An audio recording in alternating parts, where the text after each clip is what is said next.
60 साल की बूढ़ी बहन यूं अपने बूढ़े हाथ जोड़कर रात 12 बजे के करीब अपने भाई के पांव पकड़कर माफी मांग रही थी और कहती थी, भाई सारी गलतियां मेरी हैं, मैं इतराफ करती हूं, लेकिन सुबह मेरे बेटे की बारात जानी है, तुम जो है वो बारात में शरीक हो जाओ। अगर तुम नहीं आओगे तो मैं माशरे को क्या मुंह दिखाऊंगी कि मैं कितनी बेबराती हूं कि मेरे भाई भी मेरे साथ नहीं खड़े। वो बूढ़े हाथ जोड़ जोड़कर यूं माफिया मांगती थी और भाई बड़क मार के कहता, मुझे किसी बहन की कोई जरूरत नहीं है, बेटे पास खड़े हैं और वो कहते, माँ कोई आता है तो ठीक है, कोई नहीं आता तो कोई परवाह नहीं, हमारी बारात सुबह धूमधाम से जाए। लेकिन वो कहती, बेटा तुम चुप रहो, ये मेरा और मेरे वीर का मामला है, मैंने भाई राजी करके जाना है। उसने आखिरी हरबा सोच रखा था तो फिर मैं अपने सर की चादर उतार के उसके पांव पे डालूंगी, लेकिन उसका आखिरी हरबा भी, लेकिन भाई का कलेजा नरम नहीं पड़ता था।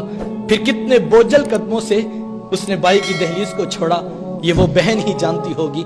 आज हम खुशियों में शरीक होने के भी रवादार नहीं रहे।